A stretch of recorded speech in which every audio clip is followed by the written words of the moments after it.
Sacramento Regional County Sanitation District to order. Would you please call the roll? Good morning. I don't think it's our problem. Ashby? Bruins? Present. Frost? Present. Guerra?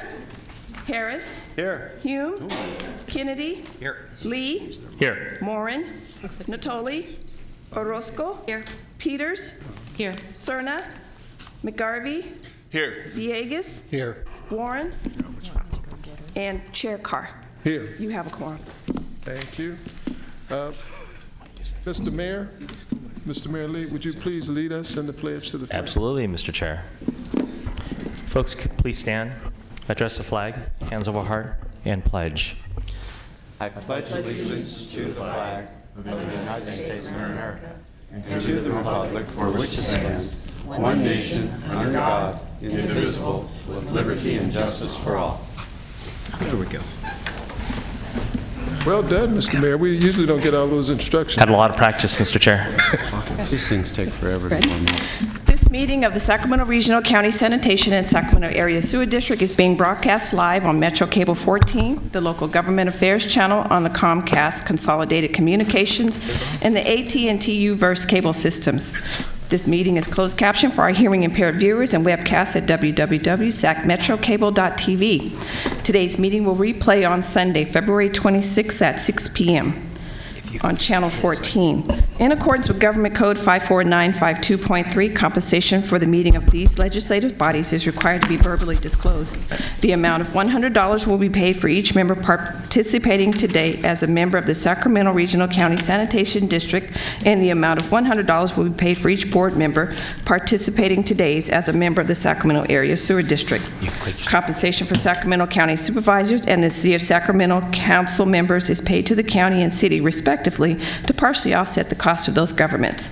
Compensation for other board members is delivered to the individuals. Members of the audience wishing to address the board should fill out a speaker identification form located at the podium and hand it to the clerk.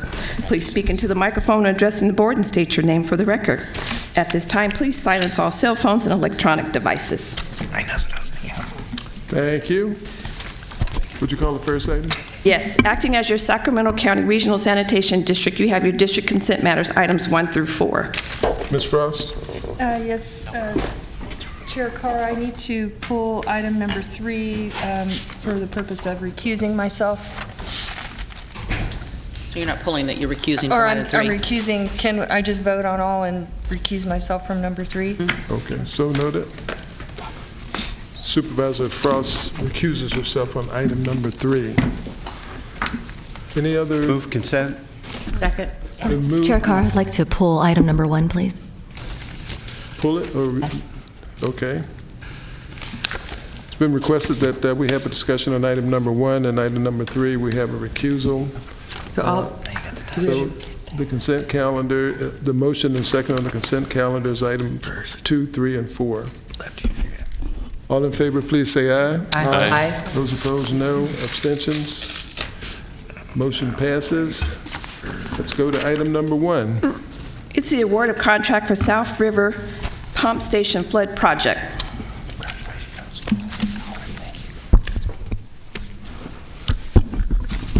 Thank you. And pardon me, my voices have gone. Mr. Engineer, my question is specifically with respect to the existing traffic plan with respect to this project. I understand that there has to be some movement of existing soil from Watermark to the project site. Is that correct? That's correct. And how will West Sacramento residents be affected by the movement of what I imagine to be several trucks moving the soil to the project site? I'm going to ask Director Robles to answer the question. Good morning, Ruben Robles, staff. The Watermark site where we're borrowing the soil is directly adjacent to the project. So the trucks will be on the site. They won't even need to go on the levee for any movement. Now, there will be some additional trucks coming in, but the soil is right next to the project. So it will have little to no impact on the community. Great, thank you. Mr. Chair, can I just follow up on that? Yes, Only because absolutely. it's a very rural part of the community, and there are very few roads going in and out, and residents live along those roads, some of which are closed currently because of the saturation of the levees. And so I know in here, the staff report, it indicates that there's been a lot of meetings to discuss it. So the residents are aware that there may be some heavy traffic moving through the limited roadways? We've had a lot of communication with West Sac and West Safka. As we get closer to the project, we'll be communicating directly with the community that surrounds the property. So the answer is yes, we will do that to make sure they're aware. We're also obviously trying to minimize those impacts. The trucks that are coming in to the site will generally be equipment, lighting, that sort of thing, because again, the soil is right next to the project. So the impact of traffic, I don't think, will be too bad. All right. Any other questions on item 1? Do we have a motion on item 1? So moved. Second. Been moved and seconded. All those in favor say aye. Aye. Those opposed, no. Abstentions? The item carries. Consent calendar is approved. Excuse me, Mr. Chair. Renee, Flo usually states out loud after the vote that if a person recused themselves. Yes.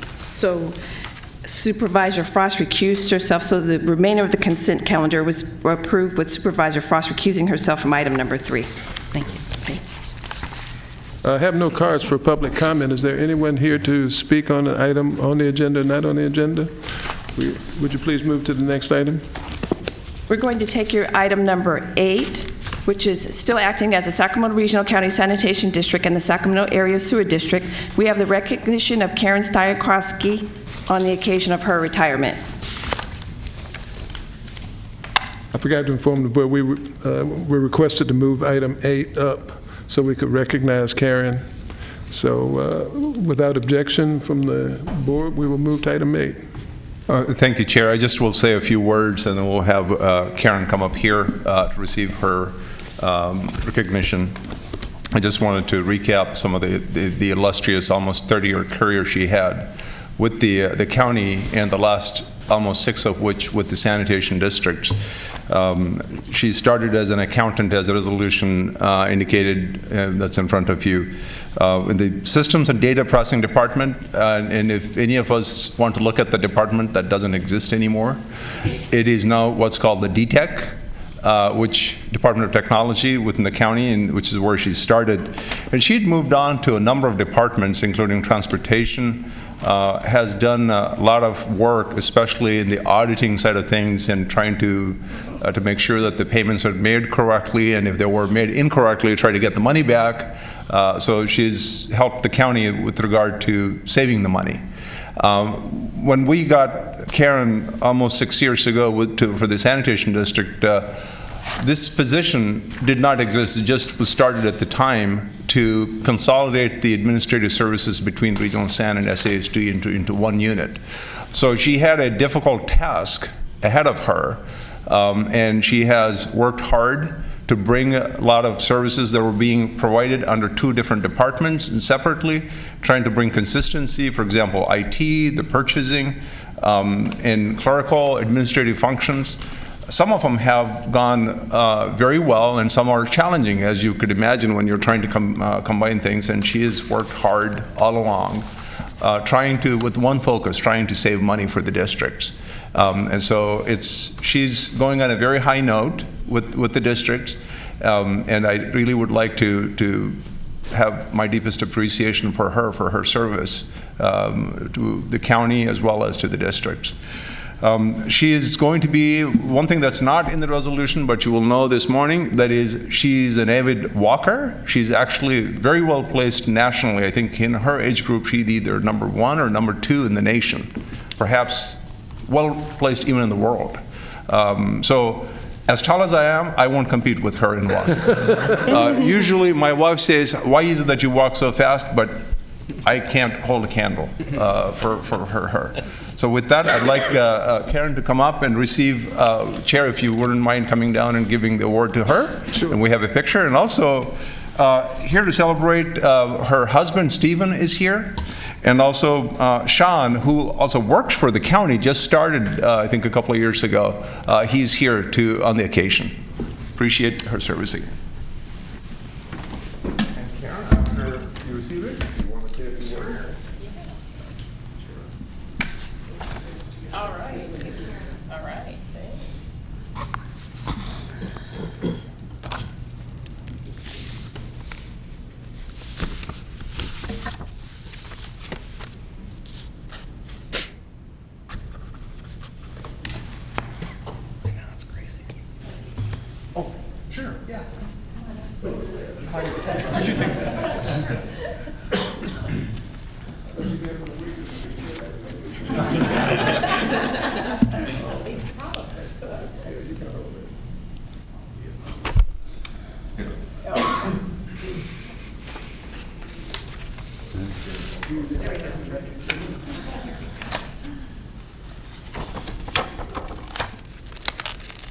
Thank you.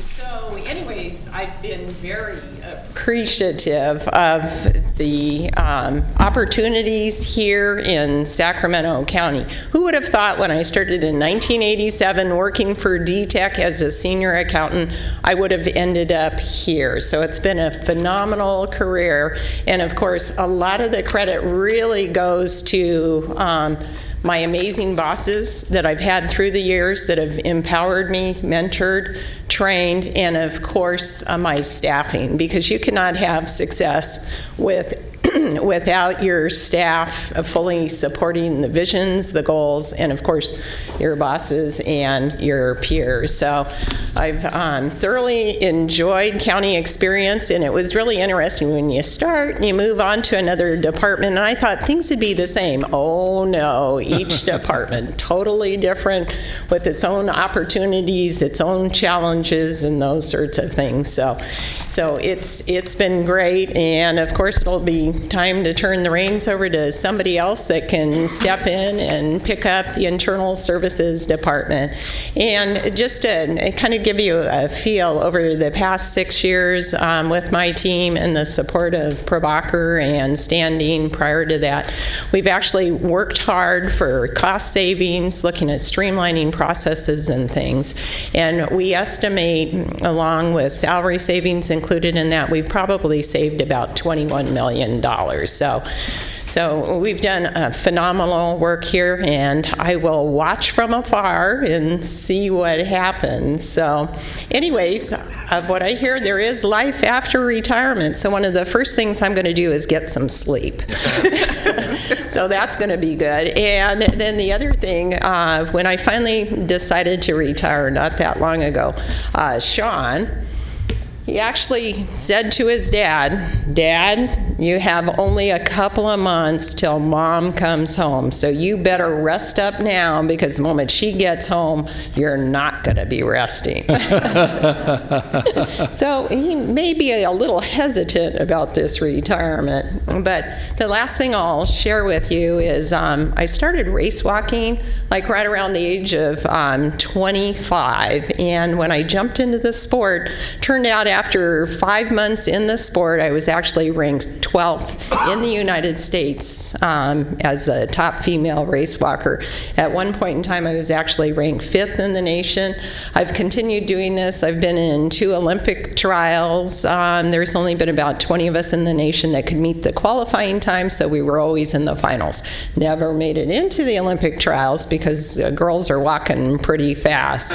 But I've continued this, and just again this year at the USA National Track and Field Convention through the U.S. National Masters, I was selected as the top female race walker in the United States for my age division. And I'm 62, so I'm in the age division of 60 to 64, and I usually place within the top 10 in the world for my race walking. So these guys get to go with me as I continue that adventure. And 2 years ago, just to share, I was pretty close to breaking an American record, missed it by 11 seconds due to about 3 minutes of leg cramps. I was so close. So I'll have a little more time to train, and we'll see what happens. So anyways, thank you for the wonderful opportunity and having the pleasure to serve these boards, the county boards, our taxpayers, our ratepayers, and internal and external customers. Thank you. Thank you. Before you go, Mr. Natoli has a question. Yeah, no question. I just wanted to certainly add to the comments here this morning, and thank you for your service both to the county and to the district. And I think it's great to see the next generation of the public servant, certainly in the Stowanowski family. And again, thanks for sharing and for your good work. And I think Steve's probably prepared to have you come home, and you guys can walk together and work together. But nonetheless, thanks for your good work on behalf of the people of this county and certainly of the district in more recent years. And $21 million is nothing to sneeze at. So thanks for your good guidance, and I think work relates to finances for the district too, Karen. So wish you well. Great. Thank you. Thank you. Ms. Bruins? I just wanted to add my word to Dawn's. Thank you for your service, Karen. The work you do is not so visible to us as a board, but it's the kind of work that if it failed, we would know. And so thank you for all that you've done to get these systems in place, and along the way saving the district the type of money that you've saved us, and wish you well in your retirement, and expect to see your name in headlights one of these, or in headlines one of these days. All right. Thank you. Thank you. Karen, what's the American record time? This one, it was for a 20K, 12.4 miles, and I walked it in 2 hours, 8 minutes, and I needed to walk it in 2 hours, 7 minutes, 49 seconds to set the new American record for my age division for race walking. Wow. That's moving. Yeah, and in that race, at the 15K distance, I was 7 seconds off that national record for my age division. So, yeah, I'm hoping a little more training, a little more sleep, a little more eating right. Things are possible. Well, thank you very much for your service, and best of luck. And, all right, thank you. If I had known you that close to a record, I would have gotten your autograph when I was up there. Oh, well, you know what? You still can. I'll take you up on that. All right. Thank you, Karen. Well, thank you very much, Karen.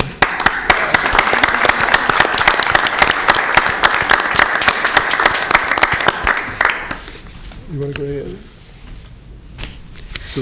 Mr. Chair, I need to take a minute. Thank goodness Supervisor Frost pointed out number 3 to me.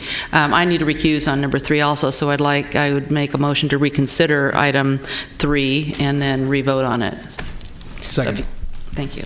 Okay, we have a motion and a second to reconsider item number 3. All in favor say aye. Aye. Those opposed, no. Abstentions? That I would remove the item. She abstains. I would move the item once again. Item 3 has been moved. Is there a second?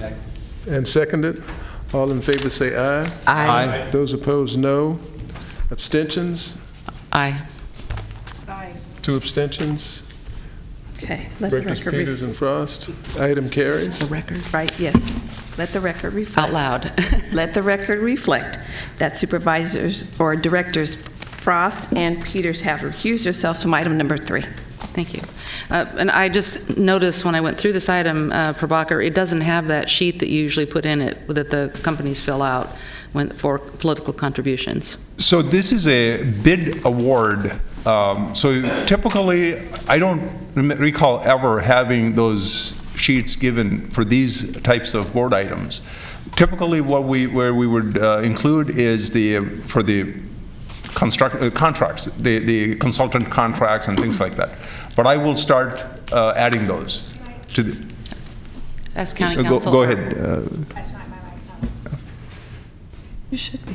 I don't think, okay, now it's on. We've had the policy in the past not to include the contribution disclosure because it's not a discretionary act, because in this case, well, let me look back. Is this a award of a contract? Yes, contract award. The contract award has to go to the lowest bidder, so there's not any kind of conflict of interest position raised with this company or any company.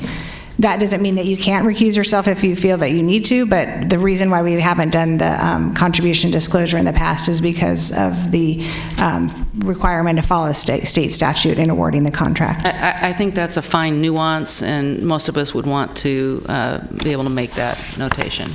So what we'll do is, from going forward, construction contracts also, we'll try to get, once we get an award, we have a low bidder that we want to recommend, we'll ask for the disclosure form. Okay. So that way you have that. Yeah. Okay. Overabundance of caution. We'll definitely do Abundance that. of caution. Okay. We're back on the regular agenda. Would you call the next item?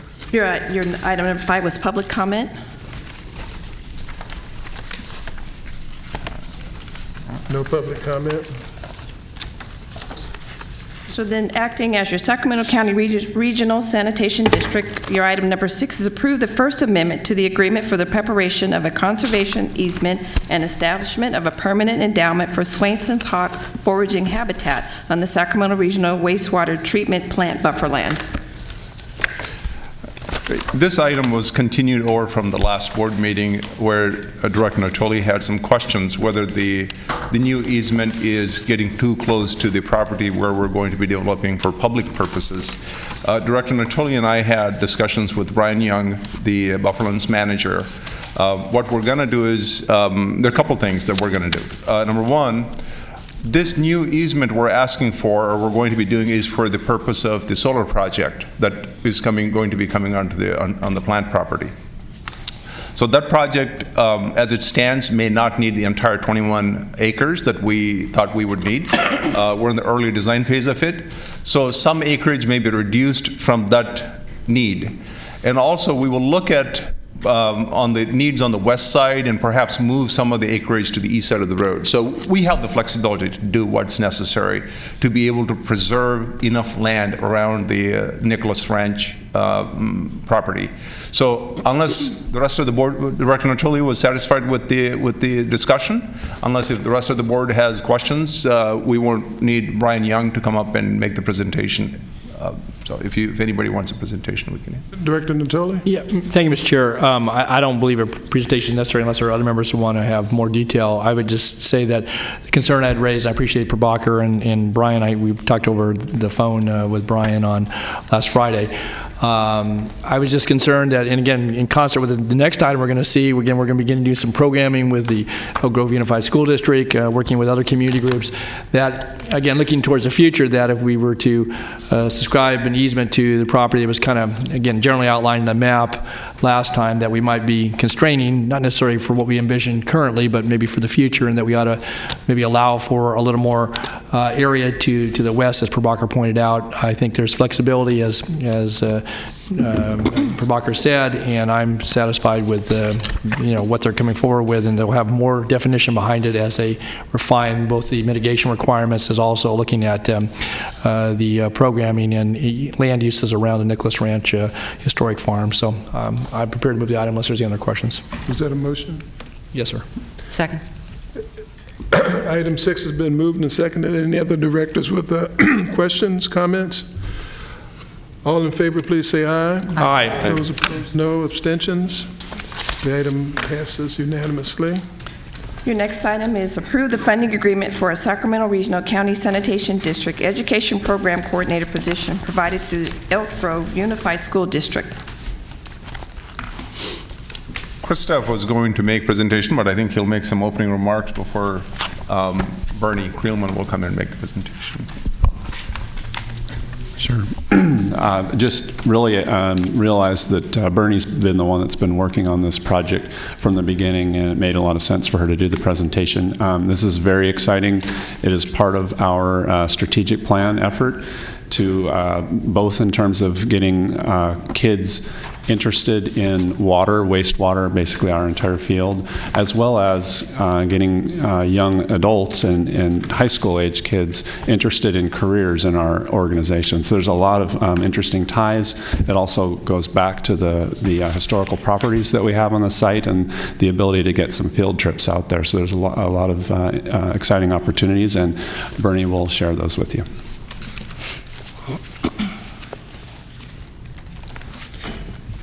Good morning. My name is Bernie Creelman, and I work with the Department of Policy and Planning. Please let me know if I'm too loud or too low. And I'm very excited to come to you today to speak to you about our upcoming education program partnership with Elk Grove Unified School District. As you know, Regional SAN completed a 10-year strategic plan last year, and within that strategic plan were 3 educational objectives. They are to develop educational programs to educate the public regarding Regional SAN's work, mission, and environmental stewardship efforts, to partner with educational institutions to improve opportunities for student internships, and to collaborate with and foster in schools and universities to prepare students for future careers with Regional SAN. Our partnership with Elk Grove Unified began last year. As Christoph said, we were looking at the options of use for the historical properties to make those properties a valuable asset to the community. So we were brainstorming ideas, and one idea that we did come up with very quickly was the notion of creating field trips. The idea of showing children that after the gold rush, all the people who had run out this direction and then the gold dried up, they still had to make a life. And many, many of them ended up in agriculture. And we have a prime example of that down at the Bufferlands. So once we had come up with this idea, we met with the superintendent of EGUSD and his staff, and they were so enthusiastic about the opportunities that we were presenting them for various field trips. And they also brought up, at that point, their academies and pathways, career paths that their high school students are in. And the need for those students is to have work-based learning experiences and internships. What we realized last fall when we were talking to them is that we could immediately embark on an internship program. So Regional SAN entered into an agreement with Elk Grove Unified School District to pilot an internship program for their high school students. And to date, we have hosted 8 students, and it's been very valuable for everyone. Good. The agreement we're bringing to you today with EGUSD is to hire a full-time education program coordinator through EGUSD who will work with Regional SAN for a minimum of 2 years to develop a robust, sustainable, and very valuable education program for the region. We have included an optional 3rd year within the scope of services.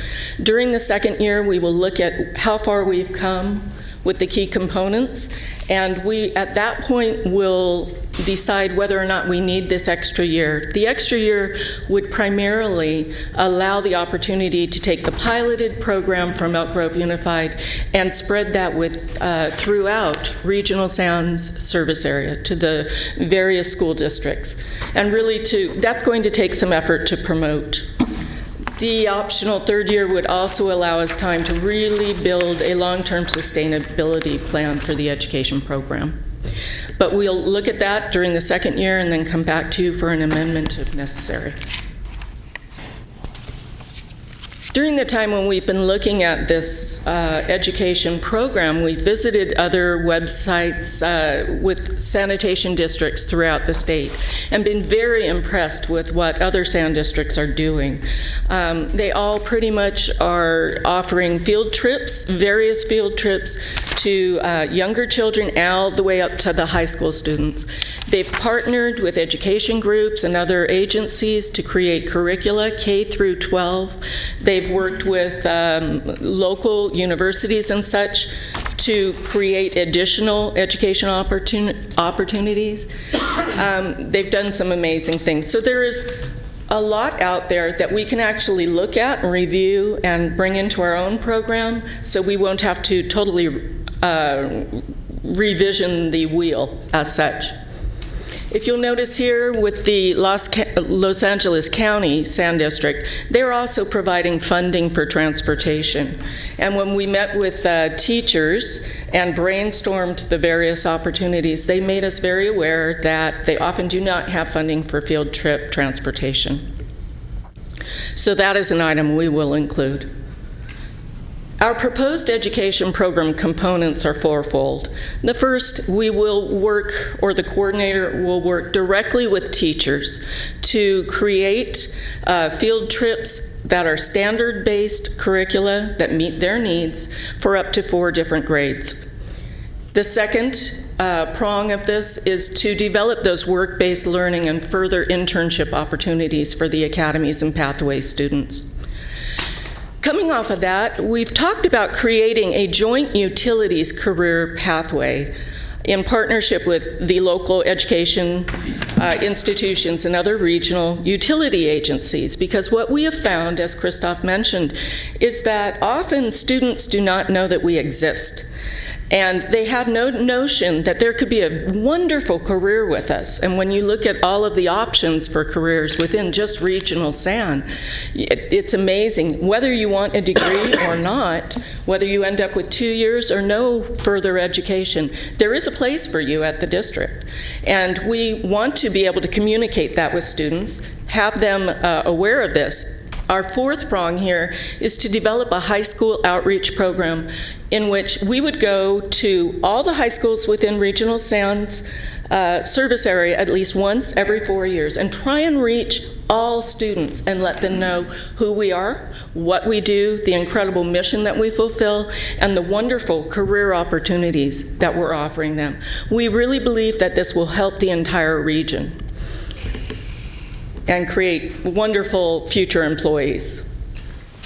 The education program coordinator's responsibilities will include developing those 4 primary program components, and then additionally seeking funding grant opportunities and partnerships to aid the program's long-term sustainability. The coordinator will also create a volunteer docent program and find those volunteers to work with our field trips. This person will be responsible to submit annual reports on the progress he or she is making, and then toward that end of the second year after the programs have been piloted, we've worked out and tweaked them, then we will initiate the expansion of the programs into the other schools within our service area. The total cost of the education program, most of this $350,000 goes to salary for a full-time person for 2 years. There are some general program materials, field trip kits, the transportation costs, and some other things, but the majority of that funding is definitely for the salary for 2 years. Elk Grove Unified School District has offered in-kind support for the project. That includes office space, clerical and IT support, technology, et cetera, about $40,000 worth of in-kind support for the position and the project. It's important to note here that the funding for the education program will not impact the historical property preservation funding at all. So the recommendation today is to authorize Regional SAN to enter into a 2-year education program funding agreement with Elk Grove Unified School District. And I'd be happy to take questions. Okay, thank you. We do have a couple of questions. Mr. Guerra. More so, I think Councilman Harris has got a similar question I'll allow him to ask, but more so I think what I want to say is that I think we need to look at doing more of this type of stuff. Board Member Villegas and I had talked briefly about how do we look at the massive projects that we have. Obviously, the Echo Water project is the largest one, but use that as learning opportunities for not just our high school, but also our college level areas where there is a lot of experience that entry-level folks can meet. Students can help in assisting, not just creating a learning opportunity, but assisting. So, one, I want to be supportive of the project. Obviously, we want to be, mindful of the ratepayers and look at ways we can plug in internships to actually fill a need as well, but give them exposure to what the services we provide. I don't know. I don't think it's just students who who don't know that we exist. I think some of our ratepayers don't know we exist. They know they get a bill, but they're not quite sure what Regional SANS is, or any other agency for that matter. But I know the city of Sacramento last night took a big step forward also on the issue of internships, both at the high school level and the adult level 18 to 24. And so what I'd like to do is ensure that we're also cross-pollinating and working with other governmental jurisdictions that are looking at internship programs so that we can overlap some of those. There are parts of the city of Sacramento that overlap with Elk Grove Unified School District, but if we can start getting, I think, our career internship connections together with our multiple agencies, I think we'll end up with a much better product. Absolutely, thank you. Yes, we'll definitely do that. Mr. Harris. Thank you, Chair Carr. Thank you for the presentation. This is clearly a great idea. The educational opportunities are abundant. I know whenever I spend time with Prabhakar or Ruben, I learn tons. But the property itself has so much to offer. And also the career opportunities. I'm glad that you're focusing on those. So my question, though, is about the salary for the coordinator. So how did you arrive at the base salary? It seems well elevated, I would say. You know, it's more than a lot of college professors make, and certainly more than council members make. So I'd kind of like to know how you arrived at that figure. Kathy Hamilton is here from Elk Grove Unified School District, and I believe that she would be able to address that. Okay. Thank you. That's a good question. The title of the position is a program specialist, and it's on our district's salary schedule. We decided in trying to determine what kind of an employee would take on this kind of a project, that it was more than we would ask of a teacher, but we also wanted somebody with a background in teaching. And so we determined that a program specialist was the title to go for. It's somebody with an administrative credential who has experience and knowledge of coordinating programs and budgets, and has the vision and scope to work with both elementary education and high school education.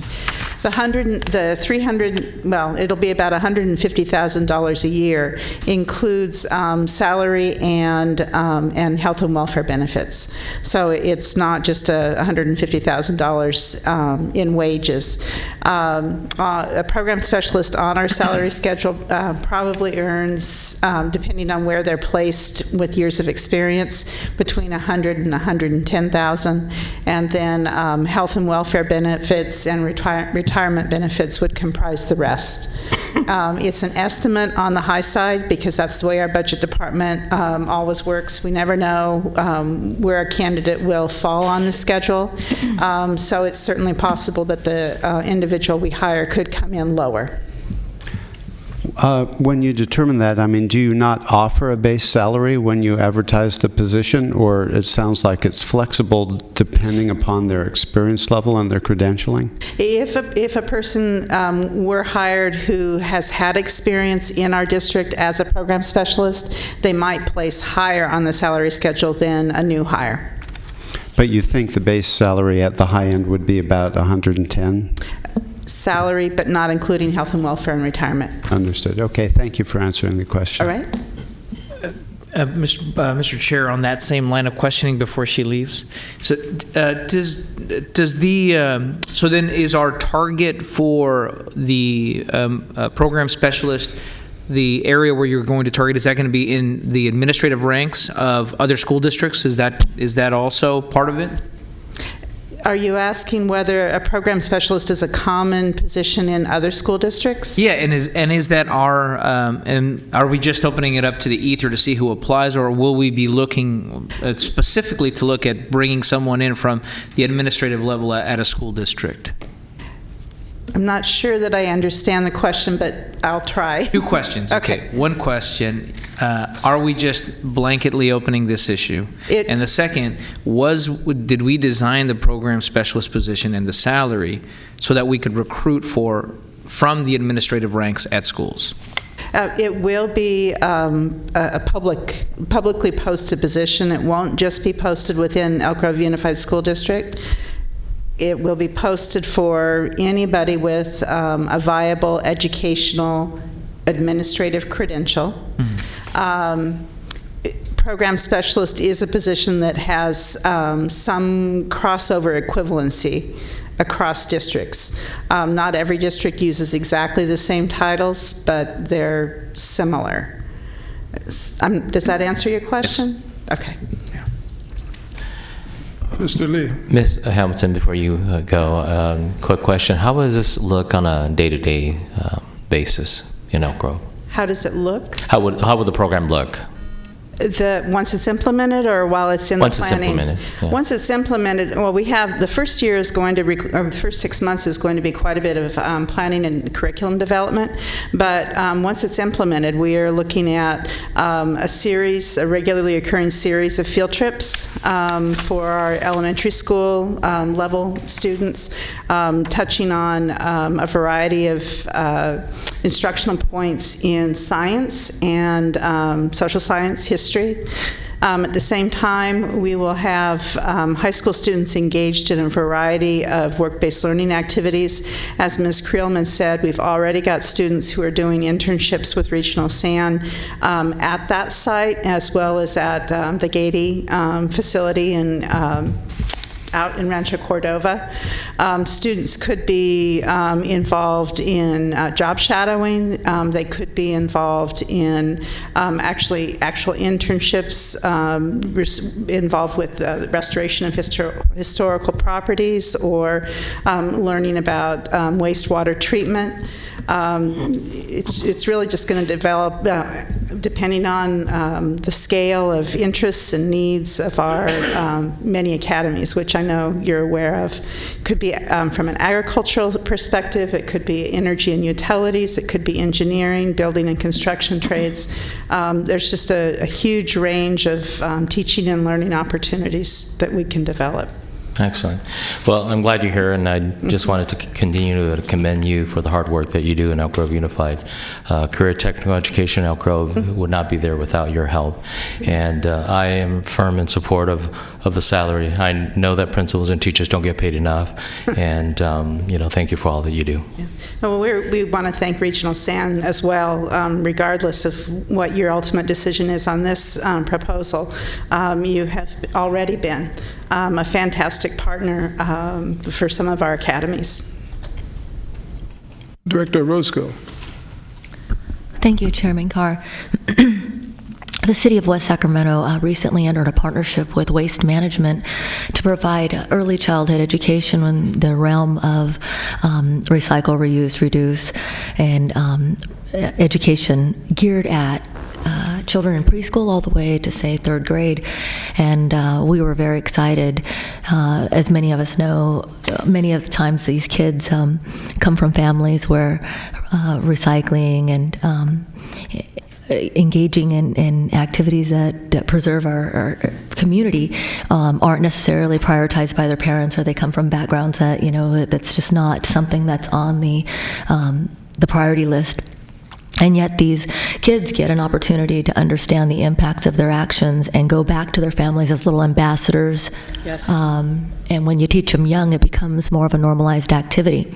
So I'm really excited about programs like this. Not only do they provide educational and professional opportunities for our youth, but hopefully if expanded further to early childhood, we could teach kids how to become preservationists and to understand what they're putting in their water and how we could better preserve our community, our environment.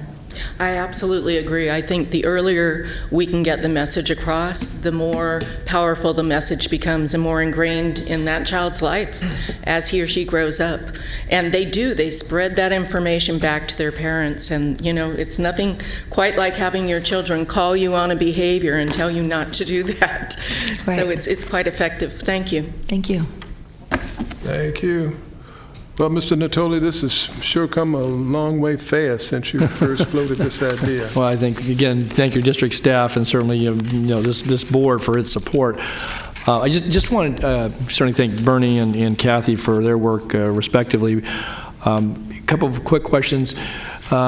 You've pointed out here with this coordinator position that in addition to developing the curriculum and certainly I think the backdrop for the interaction with both elementary grade but high school level students, that there are some grant opportunities. And so I think it would be important for some periodic touchbacks with this board relative to not only the program development, but also how many students are being served, as well as the funding opportunities that have been captured that bring additional dollars and support for the activities out there. And so I don't know whether that would be on a semi-annual or annual basis, but I do think we're entering into a 2-year agreement here with the ability to go to a third, I guess, returning to this board.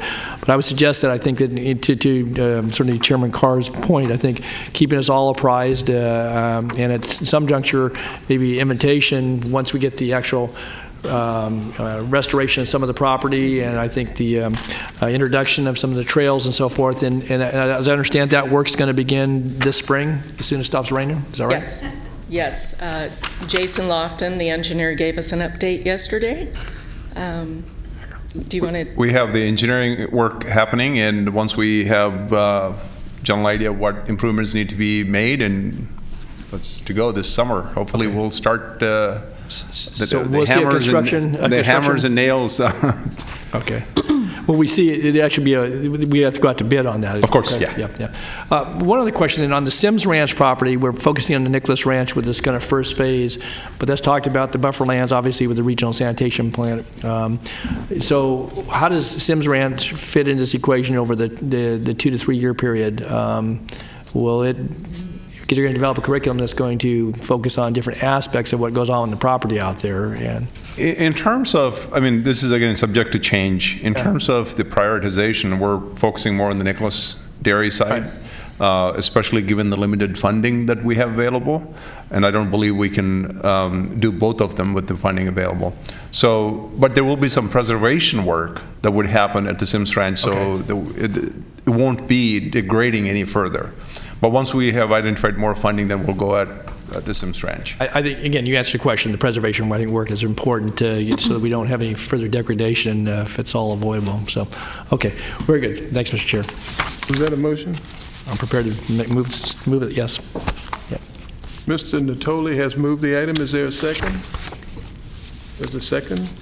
All in favor, please say aye. Aye. Those opposed, no. Abstentions?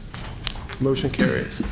Thank you. Congratulations, Mr. Natoli. Congratulations to you. Floated this idea, and I was kind of dubious at first, but it's really come a long way. Would you call the next item? Yes, your next item is your miscellaneous director and district engineer matters. I do have a couple of quick items that I want to bring up. I forgot to mention to you, Chair, this morning. Director Skloglin, who's not here today, underwent a surgery yesterday, a 4-hour surgery. And I had a long conversation with him on Monday, and I wished him well, and he was in good spirits, and I think he still is. So, Director McGarvey, would you want to say a word about what, and obviously we'll be sending him flowers from the district. Right. Dan had a surgery yesterday. It was 4 hours long. It took a while for them to take care of the hip replacement. The one they had in was in for 34 years. So I think they've made a little progress in the medication field. So we'll see how much better that does. But he's looking forward to being able to walk without the crutch and everything like that. So he is really looking forward to that. And what I learned is he broke his hip just not doing very much at all. And that's not an easy thing to recover from. So all our thoughts are with him. Yeah, he broke the femur. That's right. Yeah. Ouch. So that's one. The second one is some of you probably have felt the pain of parking across the street this morning. This thing should not happen or hasn't happened for a long time, and this is 2 times in a row. I've been working with the director that manages the parking structures and so forth. There are 5 spots downstairs are shown with there's marked as council members only, 91 through 95. And so I will work with them to have, can you show of hands who's parked in the garage across the street? 3, 5. Okay. I want to make sure that there's enough parking spots for the members to be able to park. It seems like the court system, maybe they're asking too many jurors come in at the same time. So that's what's happening, that's what's clogging. And we can't be at the mercy of whether we have the parking spots or not. One of the directors last time was so frustrated he couldn't find, so he had to go home. And I don't want to see that happen at all. I just wanted to let you know that the 91 through 95 are the spots that are, most council members don't park, they walk from their offices, so not really necessary for them, but that's how they have marked off for us. And I'll try to reach out to you if we don't have enough. I'll try to get more of those. Again, we're only here for 2 board meetings in a month, so it should not be a big... Another issue related to that is the new system is really difficult for our card readers. I had to let Oscar in today because they would not read his card. I had to help Oscar park today. Maybe you can't leave anymore. So I don't know. I mean, and I have had difficulty in the past too. So I think those of us who have to use that card reader system, and then since they've changed it, it's been really difficult for our cards to be read. So I don't know if they need to look at that too. I'm assuming all of you have, I got a card from Director McGarvey. This is an old card. This won't let you in, but all of you have the new cards, the white one? Yeah, white plastic. It doesn't work still. Right, I have a new one, it doesn't work as well. Okay, so if you could just send me an email if you have any concern, things that what you're experiencing, I'll make sure to get those directed. I think there's something difficult about that because my City of Sacramento pass has never worked. I finally turned it in 5 years ago. So I don't know if you have to use it more often or what the deal is on these cards, but just... But I will take this message to the appropriate folks. And until this is resolved, Claudia Goss, thanks to her that she stood outside and worked with the staff to let members in where they couldn't go in, and so that way we have folks there. Getting in's important, but the card really wants someone to get out. Otherwise, you're stuck. Definitely. Thank you. That's all I wanted. All right, thank you. Would you call the next item? Your next item is acting as a Sacramento Area Sewer District. You received the 2017 update of the long-term financial plan and approved the capital funding projection for the Sacramento Area Sewer District for fiscal year 2017-18 through fiscal year 2026 through 27.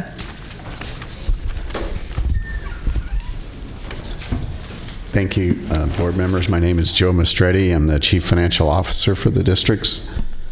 This morning we have a quick presentation for you on the long-term financial plan. First we want to cover the highlights, and then we're going to look at some critical issues that we look at that could affect our financial position.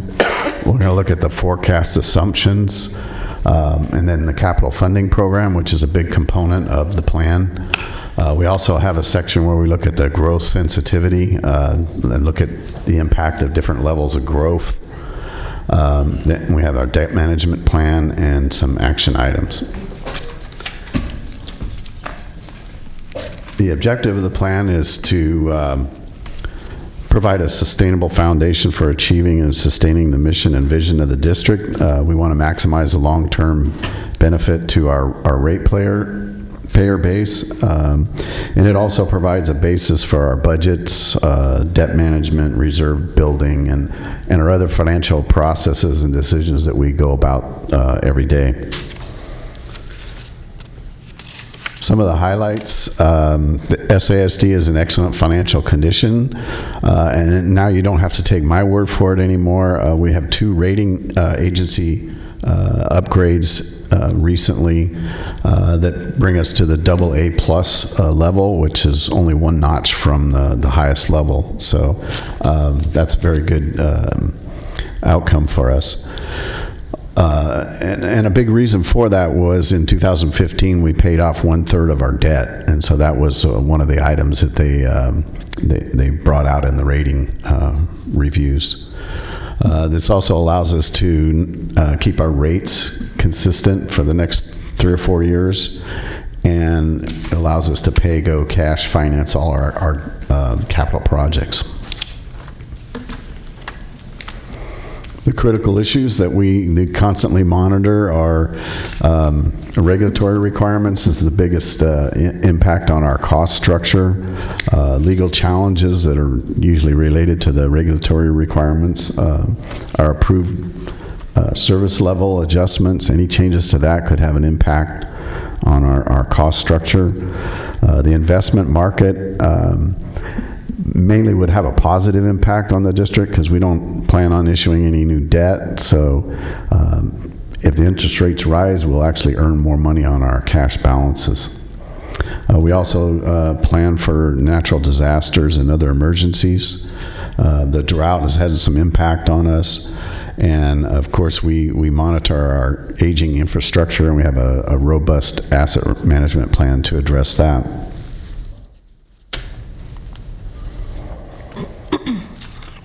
Some of the assumptions that the major assumptions in the plan, the annual growth rate for new connections is 0.5%. This has been the historical percentage for the last 4 or 5 years.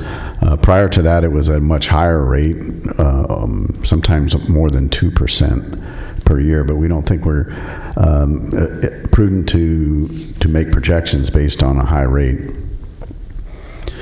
The operating costs will fluctuate based on our maintenance program schedule. It's a little bit more precise than what we used to use. We used to use a flat 2 or 3% increase for everything, and now it's a little bit more precise based on what we know we're going to do for maintenance in the coming years.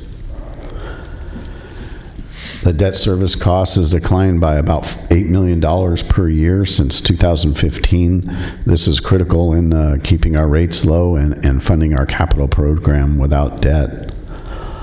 We also are building our reserves every year, and capital costs average approximately $19.5 million per year. We'll look at that a little bit more next. The capital funding projection is $195 million over the next 10 years. This is an increase of about $28 million over the 10-year plan from last year. So we're able to beef up this program a little bit more and still maintain rates at the same level. One of the benefits is that 63% of it is ongoing small projects that rehabilitate and replace the system. This gives us a lot of flexibility on the engineering side and on the financial side, so we're very fortunate there. Some of the larger projects listed, the pump station and force main rehabilitations and the lower lateral replacements, these are small projects that are consolidated into one line item. Some of the larger single location projects are listed there. The biggest are around $12 million, and it usually takes 2 or 3 years to consume that $12 million. So even the larger ones are easily absorbed in this plan. In the growth sensitivity analysis section, we compare the forecast at a 0.5% growth with another scenario where the annual growth reaches 1% by 2021 or 21-22. And the higher growth rate shows that we could delay our rate increase by a couple more years. So it's not real sensitive in that respect, but we have more growth, we have a little more revenue to spread around the same level of costs. In the long-term, historical growth in our region has exceeded 1%, but we're not planning on it maintaining that level in the future.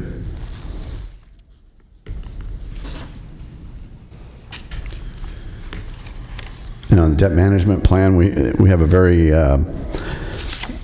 easy to handle debt management plan for this district. We only have 2 issues of debt. They're both fixed rate, long-term debt. The 2015 series used to be the 2005 series, and it got refunded in 2015 for savings. We used $70 million of cash at that time to retire a substantial portion of that debt issue early. That saves us about $125 million over the next 20 years, which is very important in keeping our rates low and keeping our capital program well funded. Then we also have the 2010 series, which is mostly the Build America bonds that are subsidized by the federal government. It results in a fairly low 4% rate for the issue, but they're not easily refundable, so we don't really have any transactions plan for this portfolio. But we'll keep monitoring it and see how the markets provide opportunities in the future. The one action item that we do have is to continue building our reserves.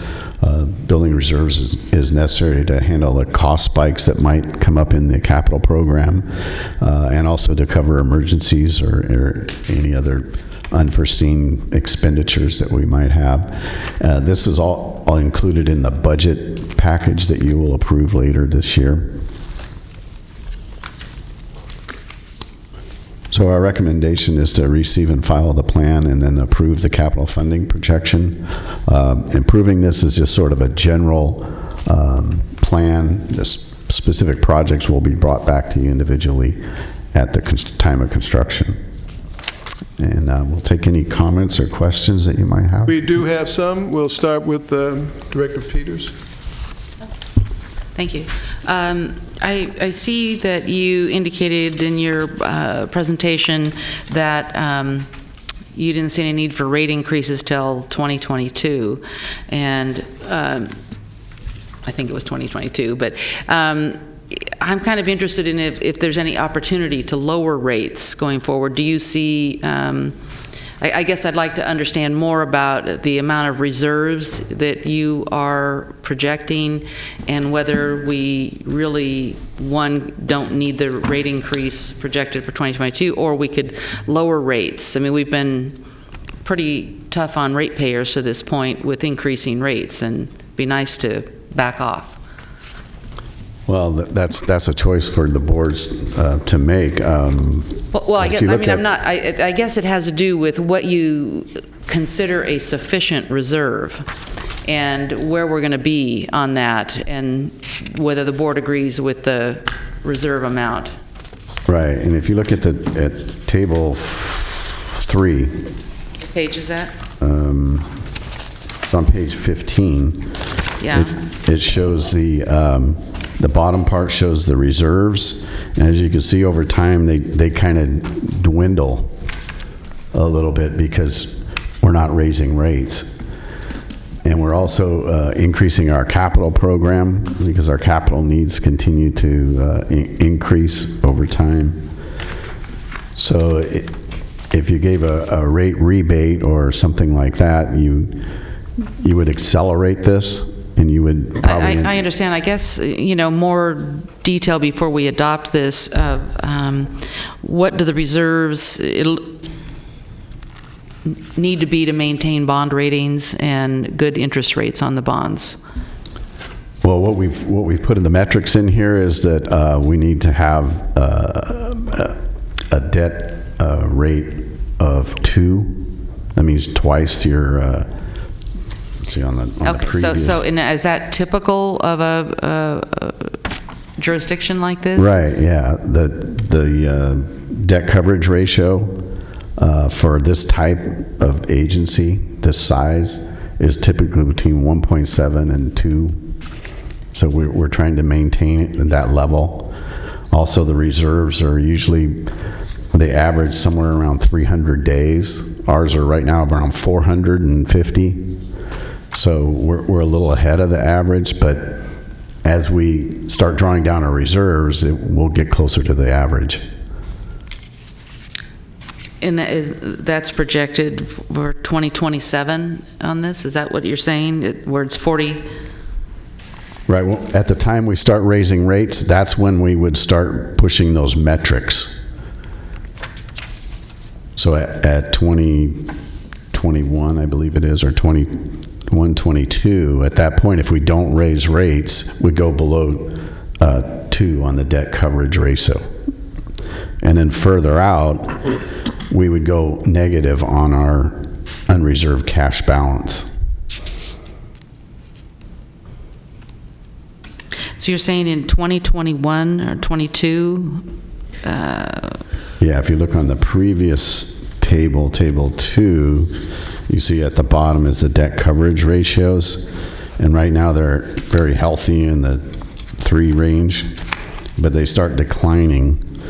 And by 21, 22, We have to start raising the rate to keep it above 2.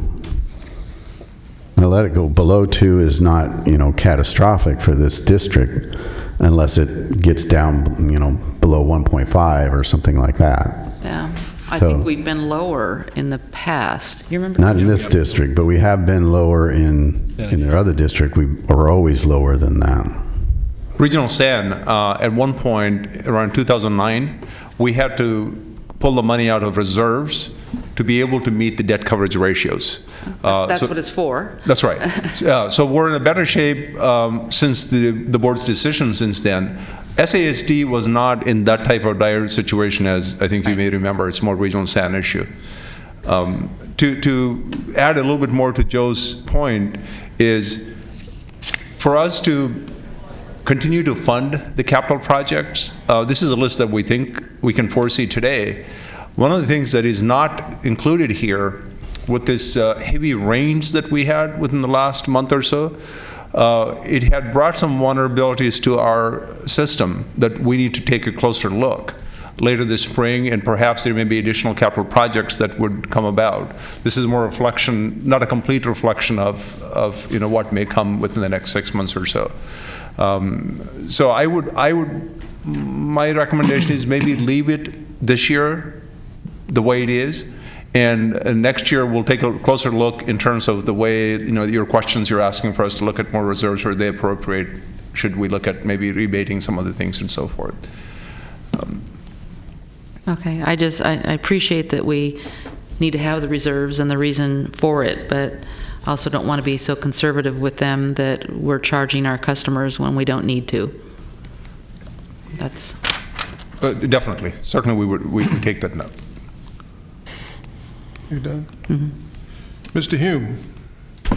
Thank you, Chair. I echo Director Peters' comments there, but I just want to congratulate you, Joe, on the upgraded rating and also on paying down debt, not incurring new debt, and keeping that healthy reserve that allows us to anticipate any kind of catastrophe or something unforeseen. So, good job. Thank you. Thank you. Mr. McGarvey. Yes, I'm kind of curious about looking back at your critical issues. You went to drought, but what about the use of the reserve because of some of the floods that are going on right now? That seems to me that's something that we haven't had to worry about for a few years, but we do this year. I mean, they're showing the rain so far this year just 6 inches below the record of 33.8, and it's up at 27.8 now, and this is only February. So how is that going to affect our reserve? Have we had to use that yet, or are you expecting to use that? Or We haven't had to draw on it yet. We're still within our current year budget, but I think the directors could address some of the additional costs that we have incurred. Okay, I appreciate that. Thank you. Joe, a couple of questions. Did you get your answer? A couple of questions. With the debt coverage ratio of 2.0, we are definitely in good shape here. But one of the things that almost all the other agencies are concerned about is the investment markets and what CalPERS is going to do. Is that a concern for us? It doesn't have a really big impact on us because even though we do pay for the retirement benefit for our employees, it's a very small component of our total cost due to the fact that we're mostly construction related and things like that. So I think it's a very small percentage. I think we'll be able to weather it pretty easily even if they doubled our rates for paying retirement. It's not going to have a big impact on this district.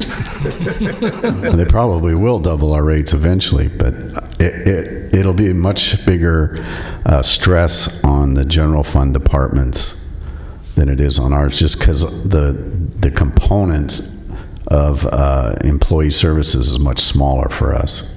I see. And do we carry unfunded liabilities? Yes, if you look on our financial statements, you'll see that we take a portion of the county's unfunded liability and it goes on our financial statements, but it's relatively small for us. what size is that almost? I can't remember off the top of my head right now. It seems to me it was less than 20 million for the larger district, so it's less than that for this district. That is good. Okay, so the requested action is, one, receive and file the financial plan, and then approve the SASD capital funding projection for 2017-18. Are you requesting a vote on that? Yeah, that's the funding of the capital plan. We need a vote. Again, as Joe mentioned, you're only approving a general outlook. Every project, when it's ready for construction, will come back to your board. Once it meets a certain thresholds, they'll have to come back for you to approve. In addition, you will approve the capital budget for each fiscal year. All right. So do we have a motion, Ms. McGarvey? Yes. It's been moved and seconded by Mr. Hume. All in favor say aye. Aye. Those opposed, no. Abstentions? Is there anyone, the motion carries unanimously. Anyone here from the public to speak? Seeing none, any directors with comments, suggestions, questions? This meeting's adjourned.